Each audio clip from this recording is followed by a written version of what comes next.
రుణమాఫీ రైతు భరోసా కోసం 50,000 కోట్ల వేట సాగిస్తున్న తెలంగాణ సీఎం రేవంత్ రెడ్డి రాష్ట్ర ఆర్థిక అవసరాలకు తగ్గట్టుగా నిధుల సమీకరణపై సీఎం రేవంత్ సర్కార్ దృష్టి పెట్టింది. బడ్జెట్ల కేటాయింపులకు ముందే 3 కీలక పథకాలకు నిధుల సమీకరణ చేస్తుంది.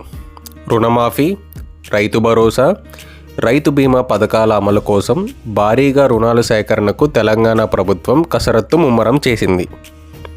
వచ్చే నెల 15లోగా 2 లక్షల లోపు పంట రుణాల మాఫీ చేస్తామంటూ ఇప్పటికే కాంగ్రెస్ ప్రభుత్వం ప్రకటించింది. ఇందుకోసం సుమారు 31,000 కోట్ల అవసరమని ప్రాథమికంగా అంచనా వేసింది.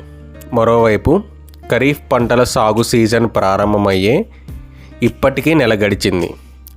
సెప్టెంబర్కు ముగిసే ఈ ఖరీఫ్ సీజన్లో రైతు భరోసా కింద ఎకరానికి 7,500 చొప్పున రైతుల బ్యాంక్ అకౌంట్లో జమ చేయాల్సి ఉంది. ఈ పథకానికి కనీసం 5,000 కోట్లైన తక్షణం అవసరమని ఓ అంచనా. మరోవైపు 18 నుంచి 59 ఏళ్లలోపు ఉన్న రైతులకు జీవిత బీమా కల్పించే పథకానికి 1,500 కోట్లు ప్రీమియంను ఎల్ఐసికి వచ్చే నెల 15లోగా రాష్ట్ర ప్రభుత్వం చెల్లించాల్సి ఉంది. ప్రతి నెల 5,000 కోట్ల నుంచి 6,000 కోట్ల వరకు బాండ్లను విక్రయించడం ద్వారా రాష్ట్ర ప్రభుత్వం రిజర్వ్ బ్యాంక్ నుంచి అప్పులు తీసుకుంటుంది. జూలై, ఆగస్టు నెలల్లో బాండ్ల విక్రయం ద్వారా 15,000 కోట్ల నుంచి 18,000 కోట్ల వరకు తీసుకునేందుకు అవకాశం ఉన్నట్లు అధికారులు చెబుతున్నారు.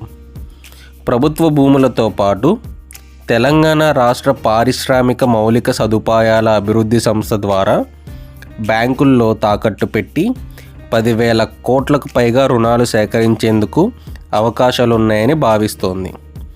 అవసరమైతే భూములు తనఖా ద్వారా నిధుల కోసం ప్రత్యేకంగా రైతు సంక్షేమ కార్పొరేషన్ ఏర్పాటు చేయడం ద్వారా రుణం తీసుకోవడం పైన ఆలోచిస్తుంది.